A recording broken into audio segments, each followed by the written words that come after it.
My name is Felicity. I used to think that keeping quiet, staying small, and blending into the shadows would protect me from Verina's wrath. That being the obedient stepdaughter, the good girl, the one who never complained, would somehow shield me from her cruelty. But quietness did not save me, it betrayed me. It became a cage, one Verina unlocked with a cruel smile and a whispered promise that no one would hear me. From the first day she stepped into our house, she wore perfection like armor. Her laughter echoed in the halls, her words were polished, soft, and persuasive, a honey trap that everyone, including my father, Dorian, fell for. I remember that day like it was etched into my bones, the way her high heels clicked against the hardwood, sharp and rhythmic, announcing her dominance as soon as she crossed the threshold. I had been 10, and the air smelled of polished wood, lavender spray, and something else, faint but unsettling, like control being poured into the very walls. Verina looked at me, all sweet smiles and tilted head, and said, "You'll be like a little sister to me." I wanted to believe her, I really did. But I didn't know that her version of sisterhood came with chains, invisible yet binding, that would tighten slowly over the years. She smiled at Dorian, my father, and I watched him relax into her warmth, never noticing how my own pulse had raced the moment she entered. That was the beginning of the quiet war. She didn't yell, she didn't hit, not at first. Her attacks were subtle, a sideways glance that suggested I was incompetent, a casual remark implying I was spoiled, a tiny oops when something mysteriously disappeared from my belongings. The first time she locked me in the basement, I was 13, and I had thought it was punishment. I curled up on the cold concrete, my stomach knotted, trying to make sense of the injustice. The basement was pitch black, damp and suffocating, smelling of mildew and old cardboard, but I remember the quiet, oppressive quiet more than anything. I touched the walls with trembling hands, tracing the lines of scratches and marks I had made during the last time she trapped me there, reminders of how she had tried to erase me, how the world above had ignored my absence. And yet, there was hope. My Aunt Uriah had given me a watch, small, pink, simple, but with the power to call for help. She had said, "If no one listens to your voice, let data speak for you." I had pressed that button in desperation before, unsure if anyone was listening, yet always hoping.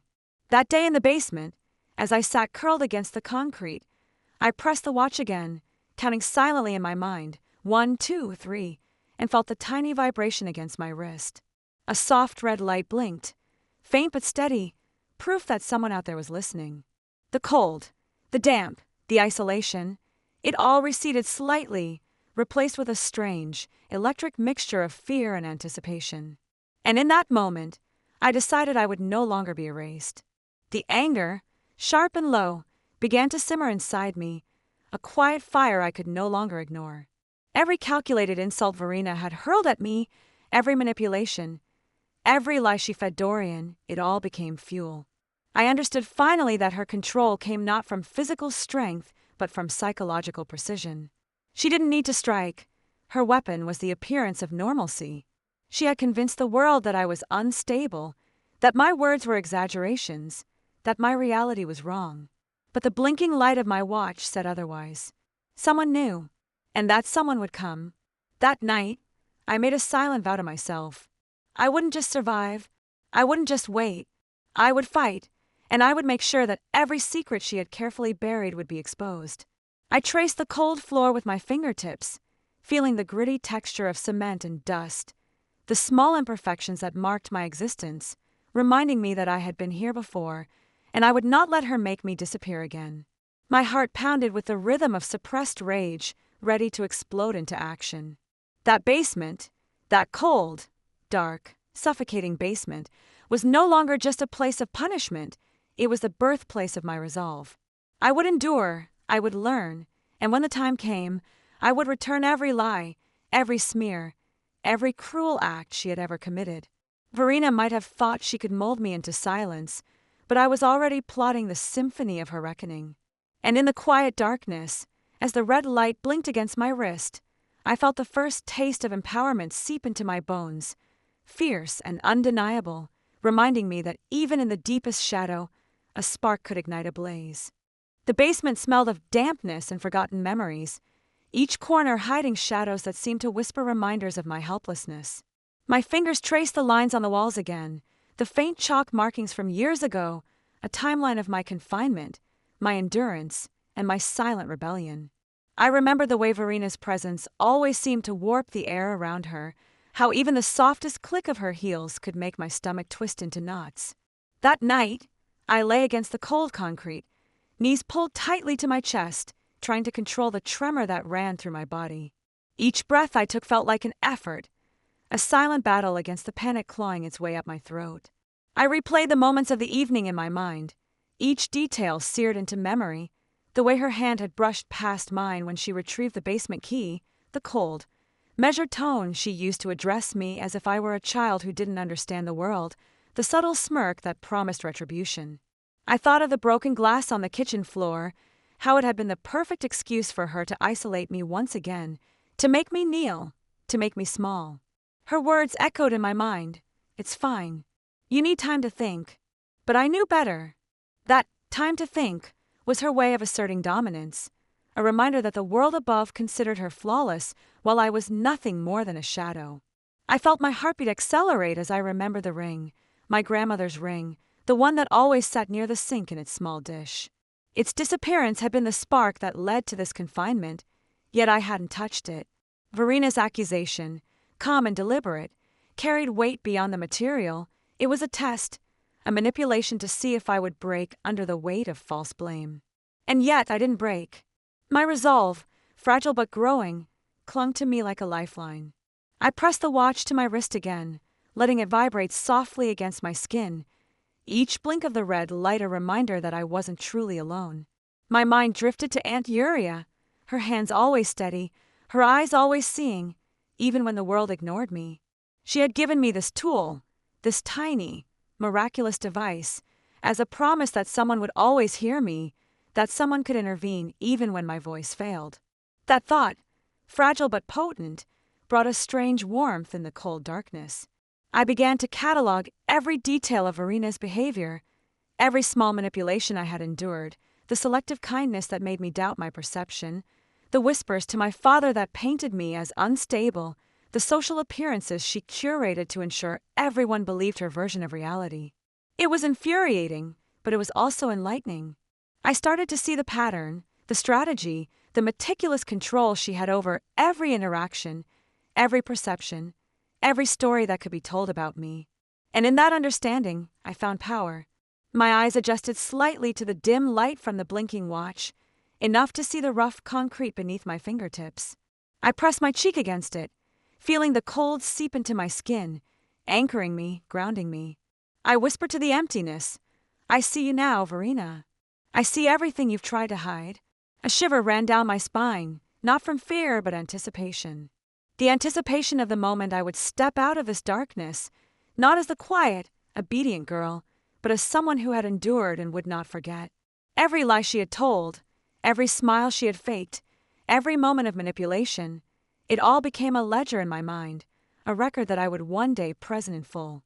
And as I sat there, listening to the faint hum of the refrigerator above, the occasional squeak of old wood settling in the house, I felt a quiet determination grow. This basement, this darkness, was no longer a prison. It was a crucible, forging a version of me that Verina could not touch. I would emerge from here not only alive but armed with knowledge, patience, and the unshakable certainty that she would not continue to manipulate, gaslight, and dominate with impunity. I traced another line across the floor with the broken handle I had picked up earlier, a deliberate mark of defiance. "Not anymore," I whispered, the words carving themselves into the still air, into my spirit. And though I was still alone in the darkness, the blinking red light of the watch, the steady reminder of Aunt Uriah's promise, filled me with a quiet, resolute fire. I could almost imagine the life above the basement door continuing, unaware that a reckoning was silently brewing below. Verina thought she could erase me with shadows and silence, but she had underestimated the quiet strength that comes from having nowhere to hide and nothing left to lose. In that moment, I swore to myself that I would never let fear govern me again, that I would become the author of my own story, one where truth, justice, and survival were the only currencies that mattered.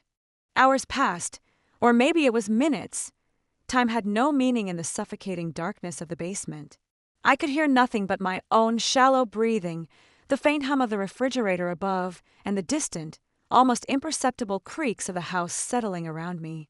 I felt every second stretch like an eternity, yet within that silence, a storm was forming in my chest. Anger, sharp and cold, wrapped itself around my heart, feeding the fire of defiance that had begun flickering earlier. I traced the walls again, fingertips gliding over the rough cement, feeling the small imperfections, the grooves and scratches left behind from previous confinements. Each mark was a memory, a small testament to the cruelty Verena had inflicted, and now, a blueprint for the patience and cunning I would need to reclaim control. I began piecing together the patterns, her methods, the way she manipulated my father, the careful selection of neighbors and friends to witness her fabricated perfection. It was meticulous, almost artistic, the way she wove lies with smiles and controlled perception with laughter. But every tactic had a flaw, a tiny crack through which the truth could seep, and I intended to find them all. The basement, oppressive as it was, became my laboratory. Every sound, every shadow, every faint vibration from the watch became data, a piece of a larger puzzle. I started imagining scenarios, pathways to expose her, imagining myself moving quietly through the house, observing her interactions, recording the subtle betrayals, the whispered manipulations, the carefully curated appearances.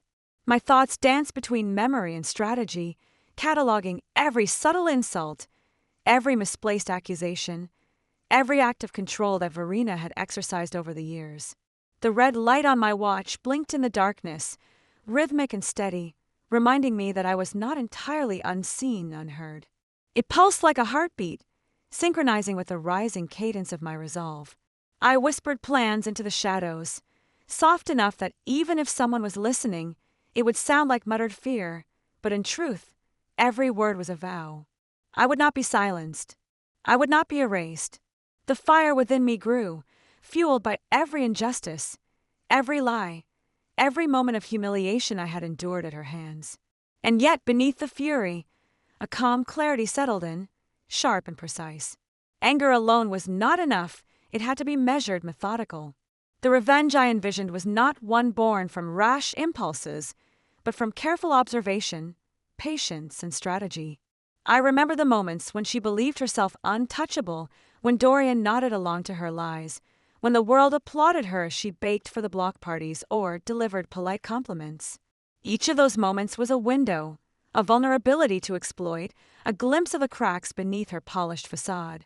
I pictured her in the living room, smiling, unaware that a storm was quietly gathering below her feet, in the very basement she had used to contain me. And for the first time in years, I felt the full weight of agency, of ownership over my own destiny. My legs, stiff from crouching, ached, yet I moved to pace the small concrete floor, the sound of my shifting weight absorbed by the thick, cold air. Every step I took was a rehearsal, a mental simulation of how I would navigate the house, what I would observe, how I would remain unseen while collecting evidence of her manipulations. I thought of my father, Dorian, and the way he had always wanted peace, never confrontation, never to challenge the woman who had stepped into the space my mother had left behind. He had been blinded by charm and calculated kindness, and now I could see it clearly. He was a piece in her puzzle, and I would learn to move around him, to use his ignorance to my advantage, to ensure that when the time came, he could no longer dismiss the truth. Every detail mattered, the tilt of her head, the softness of her smile when she delivered a subtle insult, the precise timing of her words designed to sow doubt and confusion. I stored them all in my mind like a ledger, a record of deception, manipulation, and cruelty that would one day be undeniable. The red light continued to blink, and I imagined it as a tiny sentinel, keeping watch over me in the shadows, a symbol that even when I was alone, I was not powerless. And in that darkness, I let my mind wander further, constructing scenarios of confrontation and exposure, imagining the faces of those who had been deceived by her charm, the neighbors, the friends, even my own father. Each imagined moment strengthened my resolve. Each detail sharpened the edge of the plan I would carry forward. This basement, once a prison of fear and isolation, had transformed into a forge, and I, its determined apprentice, was shaping my courage, my intelligence, and my strategy into a weapon that Verena could not anticipate. The quiet was no longer oppressive. It was fertile, a space to think, to plan, to grow stronger. I whispered to myself again, firmly, deliberately, "You think no one sees you, Verena? Watch closely. I see everything. And I will make sure the world does too." The words echoed faintly against the walls, a promise and a warning, a seed of what was to come. And with the blinking red light as my only witness, I understood something profoundly simple yet terrifying. Patience, observation, and unwavering resolve would be my instruments of revenge, and I would wield them with a precision that Verena had never imagined possible. I spent the hours in the basement analyzing every interaction, every subtle move Verena had ever made, storing them meticulously in my mind like pieces of a complex puzzle. Her perfection had always been a weapon. The soft smiles, the polite gestures, the laughter that seemed so natural yet was always calculated.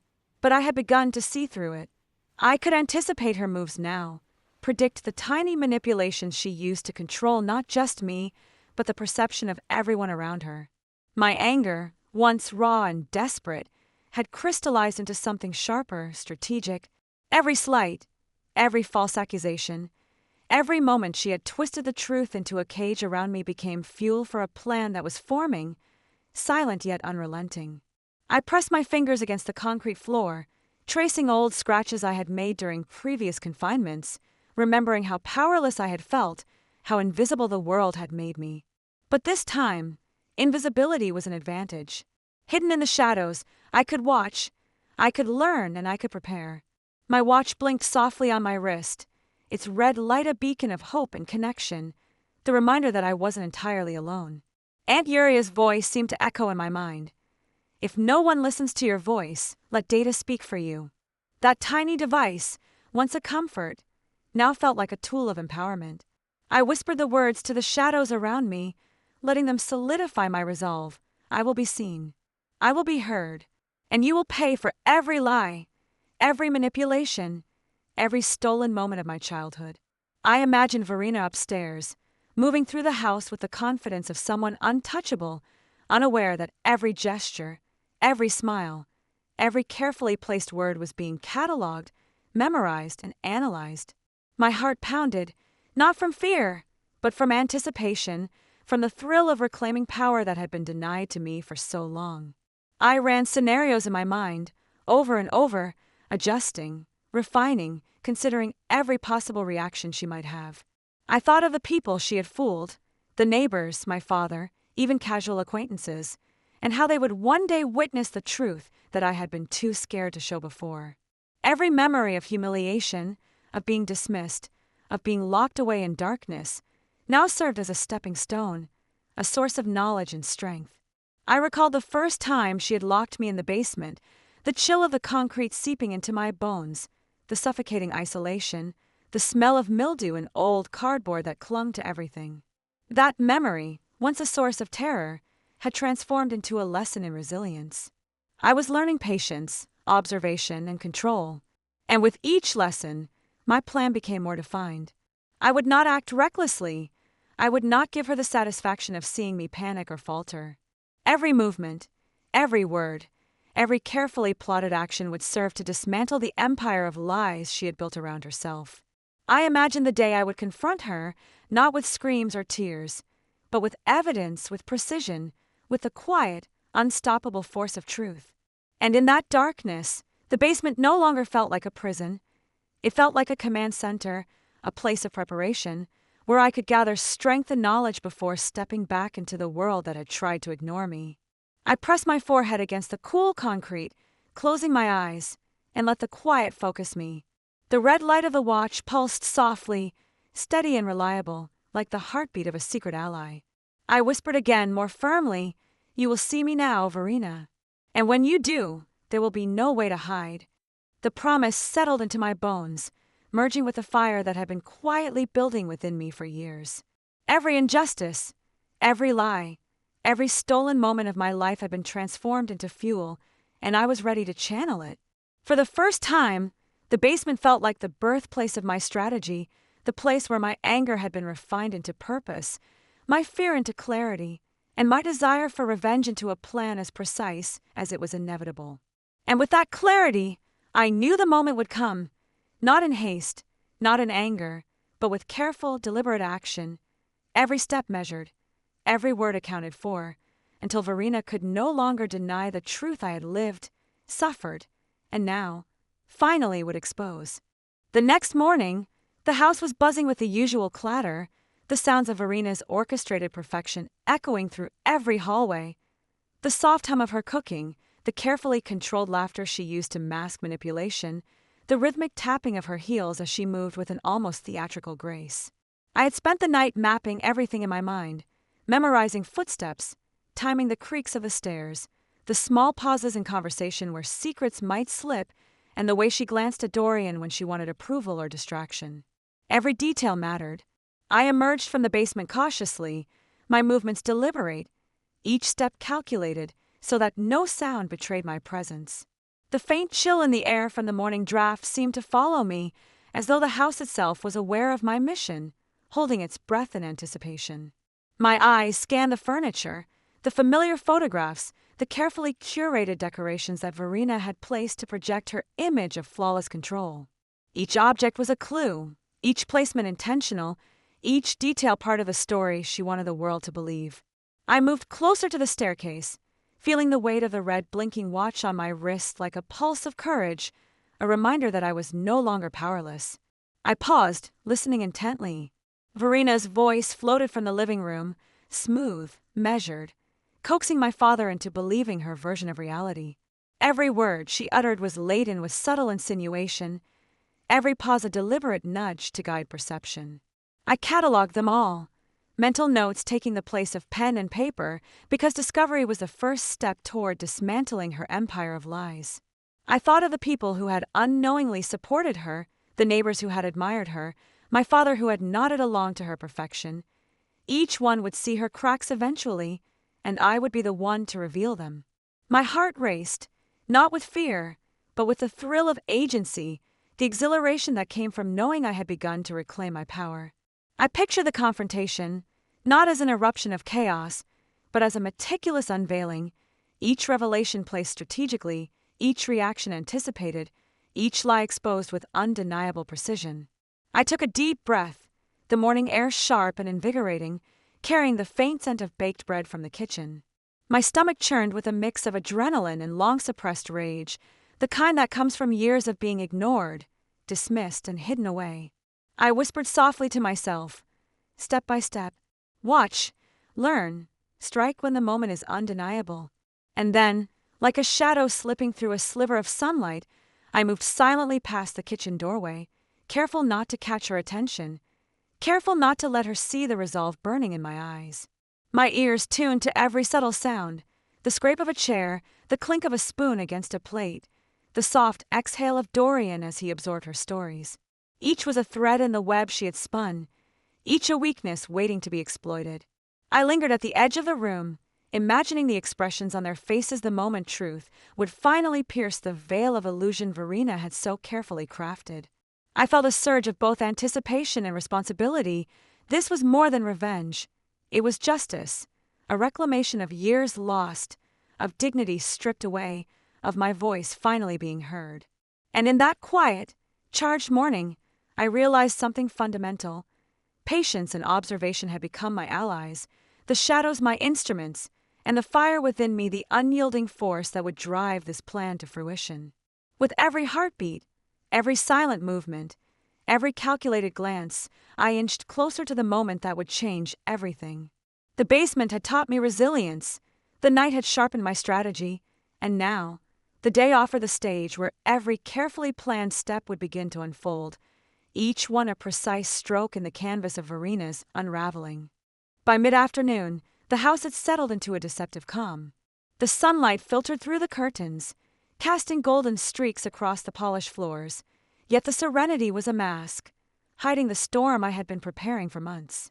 I positioned myself near the staircase, my fingers brushing the smooth wooden railing as if drawing strength from its solidity. Every fiber of my being was alert, every nerve tingling with anticipation.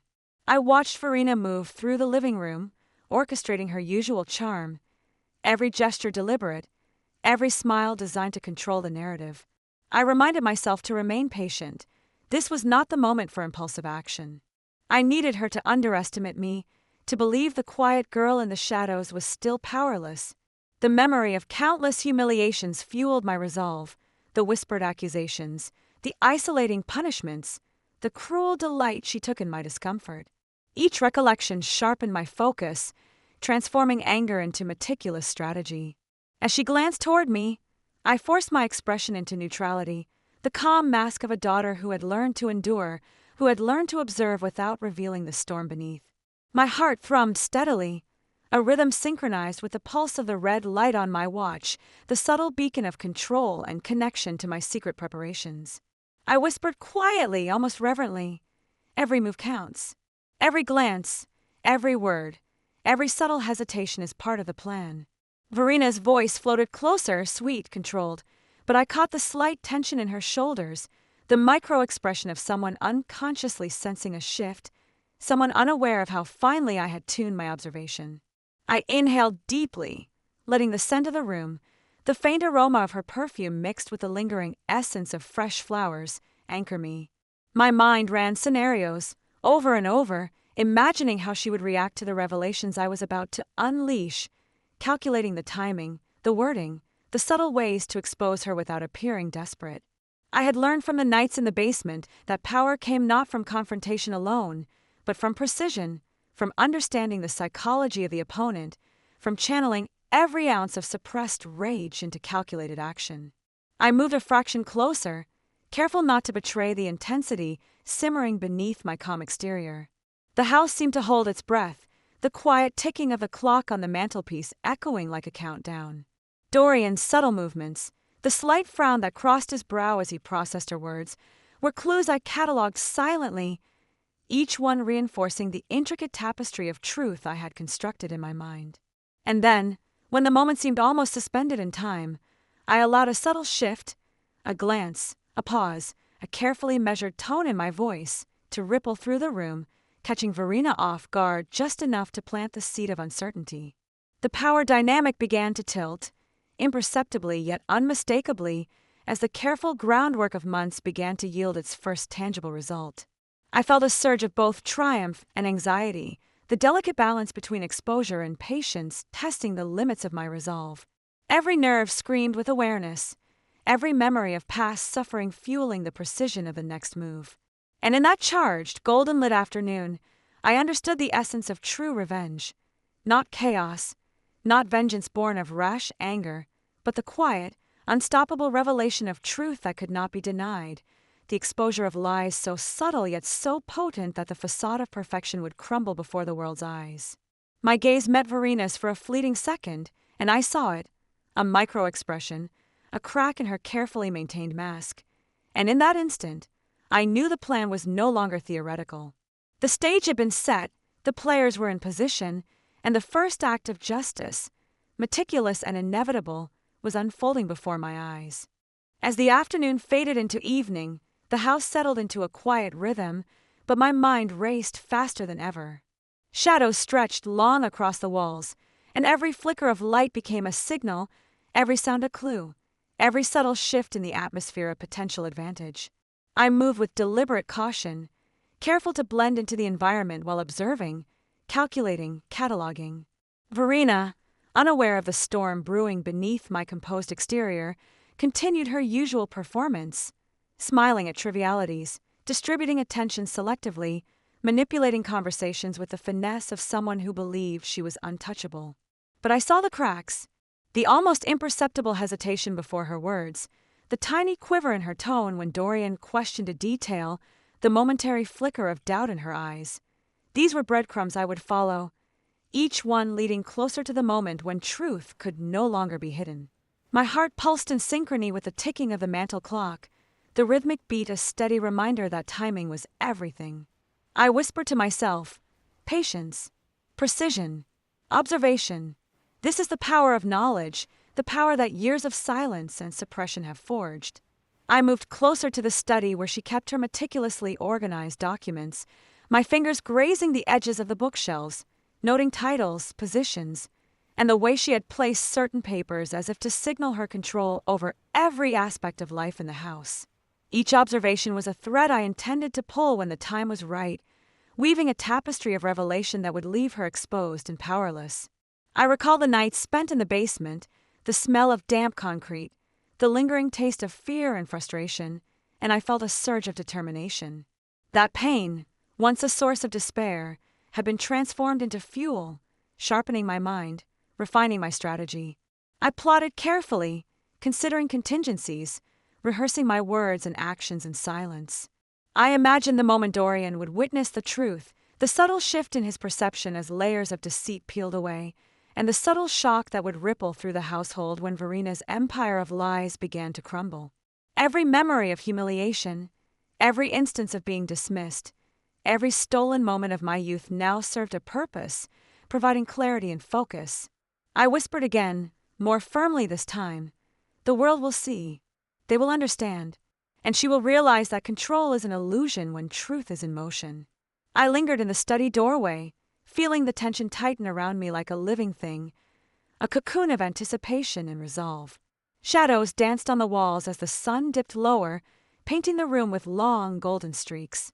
The house, once a prison of appearances, had become the arena for a carefully orchestrated plan, a stage where the truth, precise and unavoidable, would make its dramatic entrance.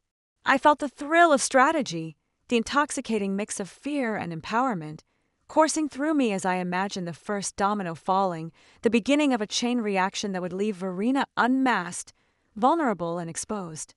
And in that quiet, charged evening, I realized that revenge was no longer a concept or a dream. It was a living, breathing process, unfolding in every calculated step, in every watchful observation, in every whispered promise of justice that I held close to my chest. I pressed my palm against the smooth surface of the study desk, taking comfort in the tangible presence of the world I was reclaiming, feeling the pulse of imminent action, and knowing that every meticulously laid plan was moving toward the inevitable moment where patience, precision, and truth would converge in a spectacular unveiling. Night had draped the house in a quiet darkness, punctuated only by the soft hum of the streetlights filtering through the curtains and the occasional creak of the old wooden floors settling. I moved through the shadows with deliberate caution, every step measured, every breath controlled, the memories of years of manipulation and neglect sharpening my focus like a blade. Tonight, the careful observation, the months of planning, and the relentless drive for justice would finally manifest into action. Verina had just finished serving a light dinner, her movements precise, her smile carefully curated, when I chose my moment. I stepped into the living room, my presence silent until I was directly in her line of sight. The air seemed to freeze as her gaze locked onto mine, and for the first time in years, I saw genuine uncertainty ripple across her face, subtle but undeniable. The room, once a place of orchestrated control, transformed instantly into a stage where the power dynamics had shifted. My voice, calm but edged with an intensity she could not ignore, broke the silence. "Verina, there are things you need to know. Things you've hidden, things you've twisted, and I can no longer remain silent." Her smile faltered, a tremor running through her composure as she instinctively sought the familiar reassurance of manipulation, of charm and misdirection. But I continued, voice steady, eyes unwavering, each word chosen with precision. "The truths you buried, the lies you spun, they're unraveling. And everyone is about to see them for what they really are." Dorian's brow furrowed, a flicker of doubt crossing his features as he sensed the change in the atmosphere. My heart pounded not with fear, but with a raw, electrifying anticipation. I moved closer, each step deliberate, the weight of my years of suppression coalescing into a force that could no longer be contained. I revealed the first pieces of evidence, documents, conversations, and observations meticulously collected, each item a thread pulling at the fabric of her carefully constructed illusions. Verina's composure cracked further with every revelation, her voice rising, then faltering, her carefully rehearsed facade collapsing under the weight of undeniable truth. I watched a mixture of vindication and sorrow swirling inside me as the reality I had endured for so long began to mirror the power I now wielded. This confrontation was more than revenge. It was reclamation, a restoration of dignity, a declaration that I would no longer be silenced or diminished. The air was thick with tension, each word a spark, each glance a strike in the battle of revelation. And then, as the final piece of evidence landed with resounding clarity, Verina's shoulders slumped, her mask of perfection shattered, her eyes wide with a mixture of fear, disbelief, and the bitter taste of reality. Dorian, finally seeing the truth for himself, reached for my hand, his eyes conveying a silent apology for the years of misunderstanding, a quiet acknowledgement of the person I had become. The house, once a place of manipulation and control, now trembled under the weight of truth, every shadow holding the memory of deception, every corner echoing with the first notes of liberation. I exhaled slowly, the adrenaline mingling with an overwhelming sense of accomplishment, not in cruelty, but in justice, in balance restored, in the undeniable power of truth over falsehood. And in that charged, midnight moment, I realized that revenge, when precise, patient, and deeply justified, was not just about pain. It was about transformation, about stepping fully into one's own strength, and about reclaiming a life that had been unjustly constrained for far too long. The morning after the confrontation, the house felt different, lighter, yet heavy with the aftermath of truth finally exposed. Sunlight streamed through the windows, spilling across the floors like liquid gold, illuminating the spaces that had once felt like cages of manipulation and fear. I walked through the rooms, each step purposeful, each movement a quiet declaration of the power I now held, not through cruelty, but through the unyielding force of truth. Verina moved silently, avoiding my gaze, her previous arrogance replaced by a brittle acknowledgement of defeat. I could see it in the tension of her shoulders, the hesitation in her steps, the careful way she arranged herself to mask the panic I had ignited. Dorian followed me into the living room, his expression softening as he took in the remnants of our ordeal, the shattered illusions, the exposed lies, and the delicate balance of justice now restored. I placed a hand on the edge of the table, feeling the texture of the wood under my fingers, grounding myself in the tangible reality of victory earned through patience, observation, and unwavering resolve. I remembered every sleepless night, every whispered insult, every moment I had felt powerless, and I allowed myself a quiet smile, a private acknowledgement of how far I had come.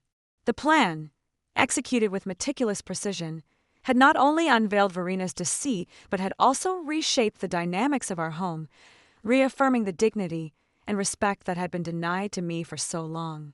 As I spoke, my voice calm yet resonant, I offered not only exposure but also the possibility of reconciliation, a subtle invitation for acknowledgement and growth, tempered by the understanding that some wounds demanded distance before healing could begin. The truth has a way of finding its voice, I said softly, almost to myself, and when it does, there's no undoing it. Verina's eyes flickered with a complex blend of shame, understanding, and perhaps a reluctant respect, a silent recognition that control, when rooted in lies, was always fragile.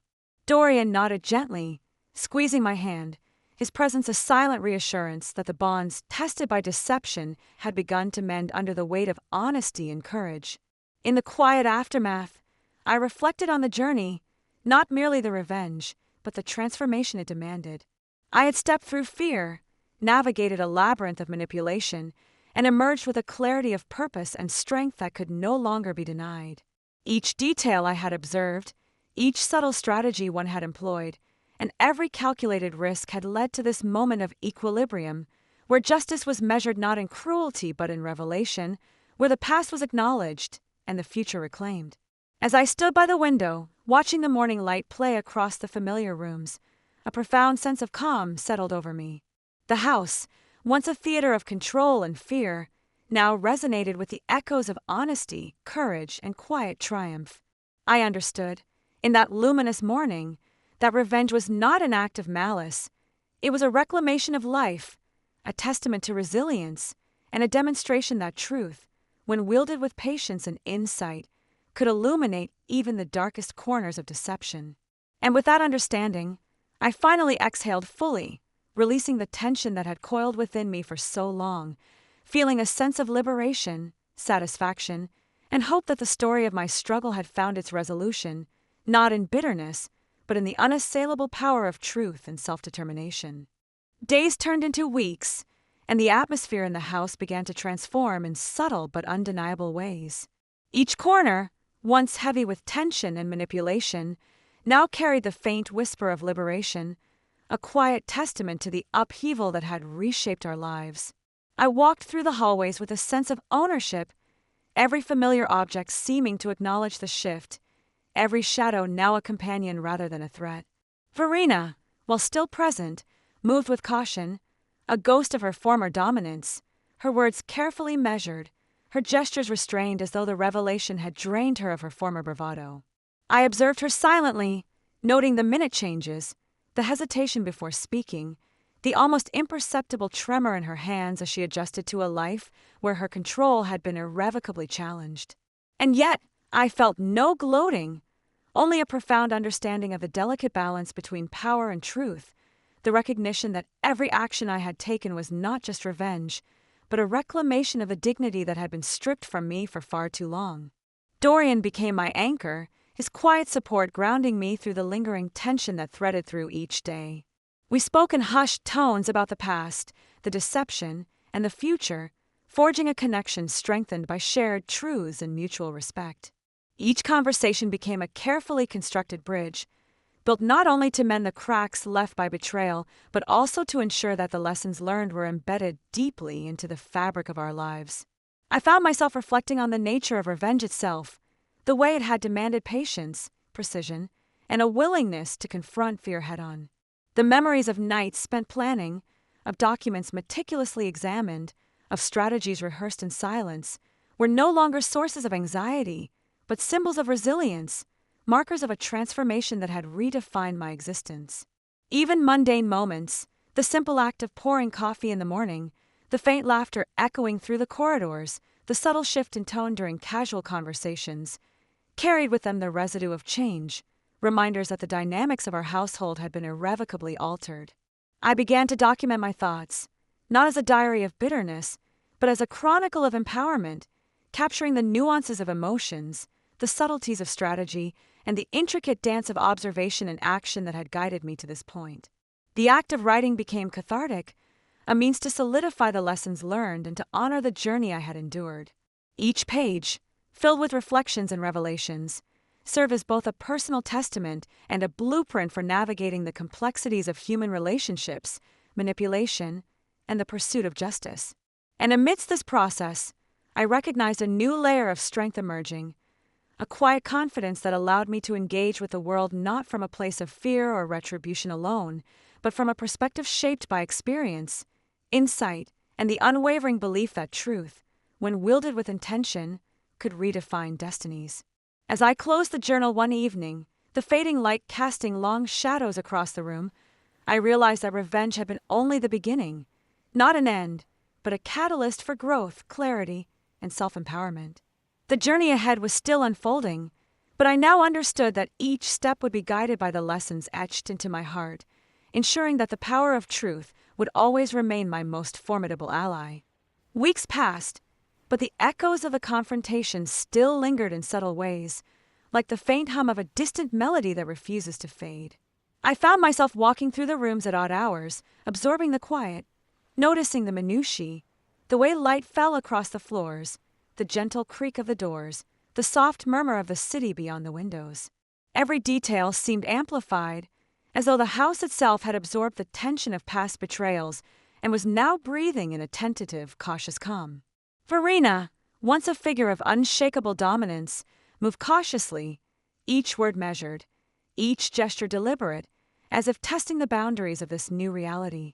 I observed her with a complex mix of emotions, gratitude for her eventual acknowledgement of the truth, sorrow for the years of deception, and a steady sense of empowerment that came from knowing that I had reclaimed my narrative without losing myself to malice.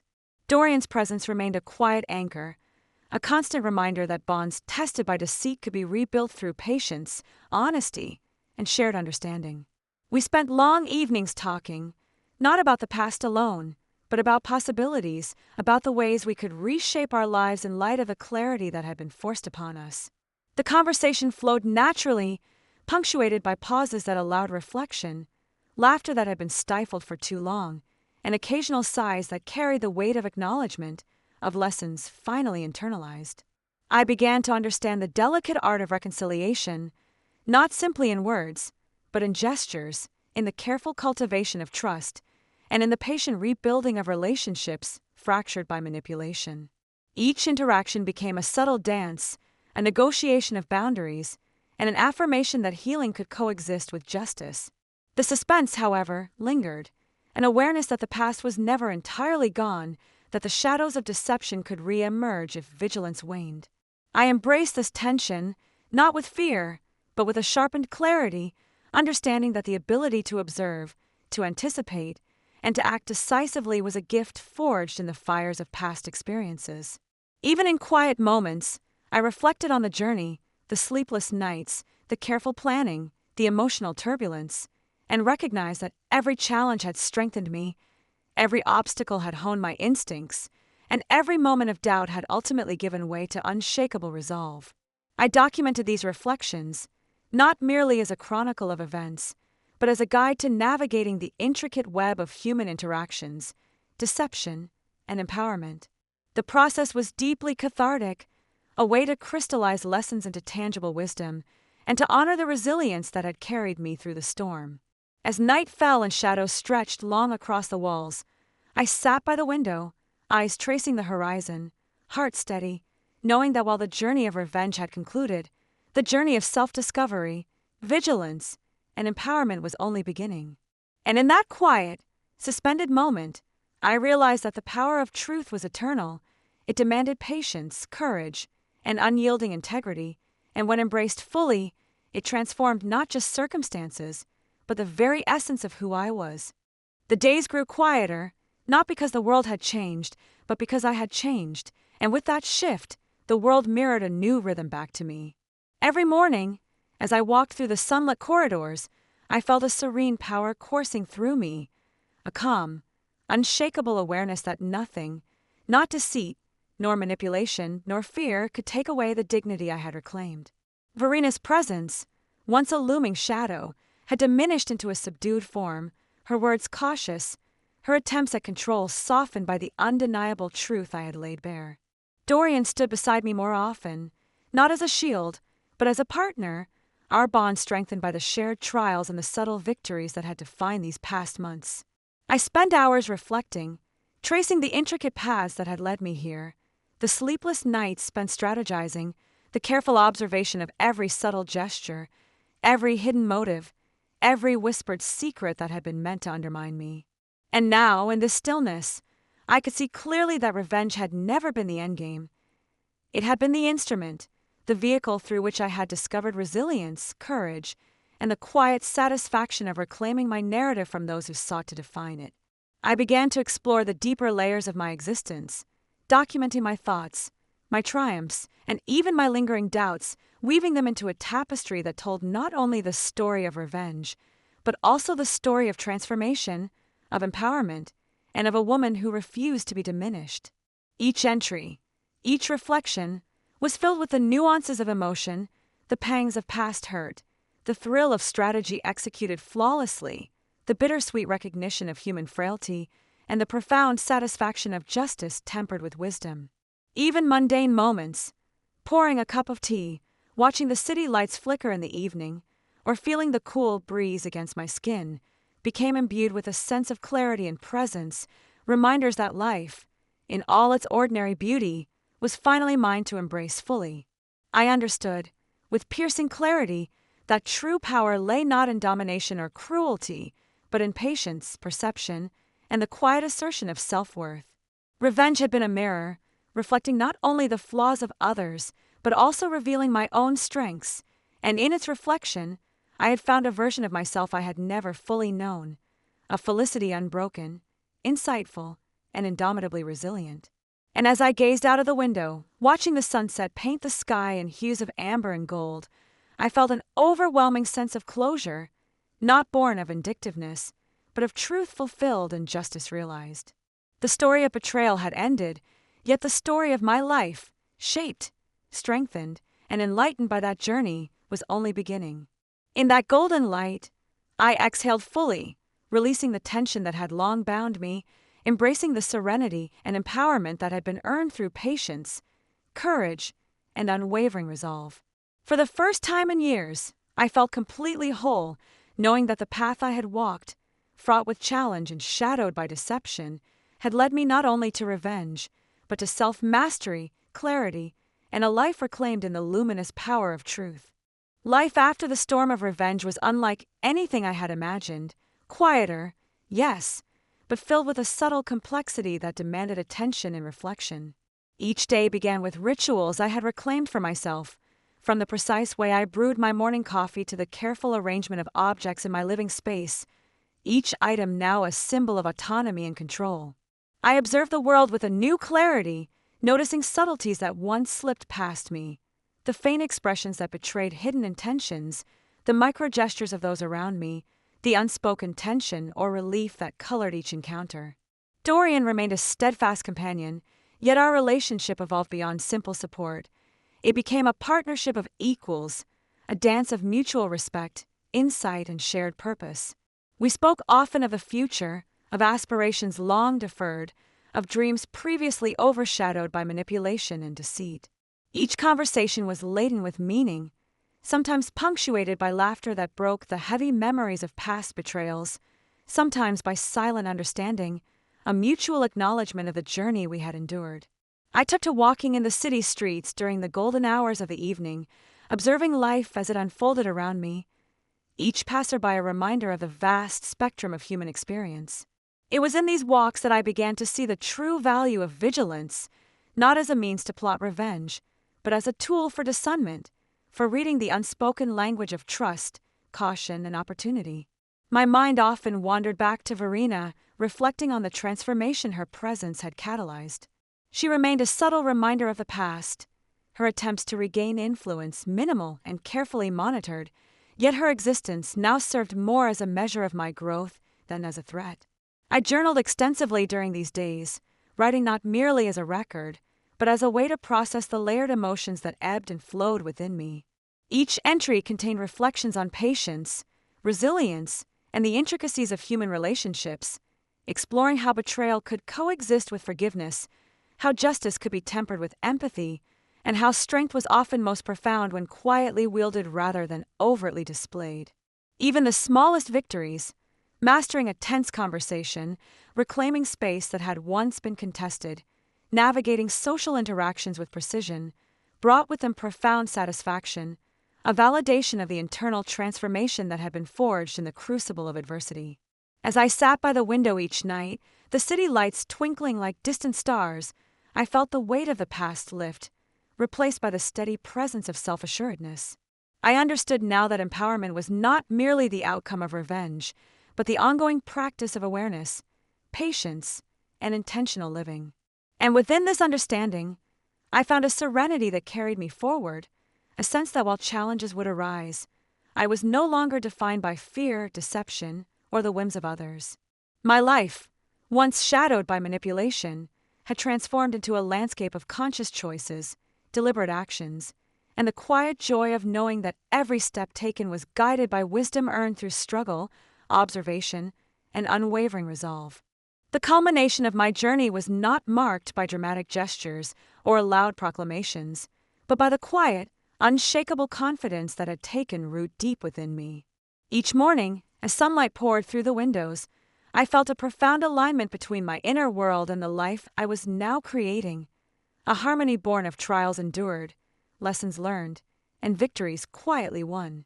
Verena's presence, once an oppressive force, had become a faint echo, a reminder of what I had overcome rather than a shadow threatening my path. I no longer measured my worth against the actions of others. Instead, I cultivated a self-assurance that emanated naturally, unforced, untainted by the anxieties of judgment or revenge unfulfilled. Dorian and I moved through life together, each of us strengthened by the journey, each aware that true connection required honesty, patience, and mutual respect. Our conversations, once charged with tension and strategy, now flowed with ease, interlaced with humor, empathy, and an intuitive understanding of one another's boundaries. I spent long hours reflecting on the transformation that had brought me here, the meticulous planning, the emotional turbulence, the moments of doubt and fear, and I realized that these experiences had not merely been obstacles, but essential catalysts for growth. My journal became a testament not just to events, but to the evolution of self. Entries filled with insights on resilience, the nuanced dynamics of human relationships, and the quiet power of measured action. Even the mundane moments, watching the city glow at twilight, feeling the breeze against my skin, savoring the warmth of a cup of tea, were imbued with significance, symbols of the control and serenity I had reclaimed. I recognized the delicate balance between justice and compassion, understanding that true strength lay in the ability to act decisively without losing one's humanity. The revenge I had once sought was no longer the defining goal. It had served its purpose, shaping me into a woman capable of discernment, courage, and profound empathy. Standing at the window one evening, I gazed at the horizon, feeling a sense of closure so complete it resonated in every fiber of my being. I had not only reclaimed my life, but I had also mastered the art of self-possession, of knowing when to act, when to observe, and when to let go. The shadows of past betrayals no longer haunted me. They were transformed into stepping stones, each one marking a lesson learned, a boundary established, a victory internalized. In that moment of stillness, I smiled, not with triumph born of vengeance, but with the quiet satisfaction of a life reclaimed, a narrative rewritten, and a future embraced with unwavering resolve. The journey had ended, yet it had gifted me an enduring truth. That power, clarity, and peace are forged not through domination, but through patience, insight, and the steadfast courage to remain true to oneself. And as the night settled over the city, I finally understood. This was my story, my life, my triumph, and no one could ever take it away. The weeks and months that followed were quieter, yet charged with a subtle intensity, as if every moment now carried a weight of significance that had once been absent. I walked through my life with a deliberate awareness, observing the people and events around me with a clarity that was both humbling and empowering. Each encounter became an exercise in discernment, a test of intuition honed by the challenges I had overcome. Dorian and I continued to navigate our partnership with care, our shared history forging a bond that was resilient yet tender, one that thrived on trust and unspoken understanding. I often reflected on the intricate interplay of actions and consequences that had shaped this path, how Verina's manipulations, the betrayals, and the calculated moves I had executed had all conspired to reveal the depth of my own strength. Writing in my journal became a ritual, not out of obsession, but as a grounding practice, a way to capture the lessons, the victories, and the moments of quiet triumph that might otherwise slip unnoticed into the flow of life. I began mentoring others discreetly, guiding those who found themselves in situations of subtle betrayal or manipulation, teaching them how to reclaim agency, build resilience, and navigate life with dignity. There was a profound satisfaction in helping others understand that the greatest victories are often internal, silent, uncelebrated, yet infinitely more lasting than any public triumph. My reflection in the mirror was no longer haunted by fear or uncertainty, but lit with the steady glow of someone who had endured, learned, and emerged stronger. Even in solitude, I felt complete, knowing that the journey had been mine to take, the victories mine to claim, and the lessons mine to carry forward. The city outside moved in its chaotic rhythm, yet inside me was a calm certainty. Life was no longer a battlefield, but a canvas, and I held the brush. The final chapter of this journey was not marked by confrontation, nor by revenge enacted, but by a serene awareness of power reclaimed and dignity preserved. Verina, once a looming figure of manipulation, had receded entirely from my life, her attempts at influence now null, leaving only the echoes of a past that had forged my strength. Dorian and I often stood together at the threshold of new opportunities, our conversations filled with hope, humor, and the subtle acknowledgement of the trials that had tested and ultimately solidified our bond. I had learned that revenge, while cathartic, was never the ultimate goal. It was the journey of self-discovery, patience, and the unwavering pursuit of truth that had transformed me. I looked around my life, my home, my work, my relationships, and recognized a harmony born not of avoidance or aggression, but of clarity, intentionality, and courage. In moments of quiet reflection, watching the sun rise or the city lights shimmer at night, I felt an enduring sense of fulfillment, a deep understanding that I was no longer defined by those who sought to control me, but by the strength, insight, and resilience I had cultivated. The story of betrayal had closed, but the story of my life, the one I now authored with full awareness and empowerment, was only beginning. I smiled, fully present, knowing that I had not only survived, but had emerged transformed, a woman who had reclaimed her narrative, mastered her destiny, and embraced the freedom that comes from truth, courage, and unwavering self-belief. And as the night settled, wrapping the city in quiet reflection, I knew with absolute certainty this was my triumph, my closure, my legacy, and nothing could ever take it from me.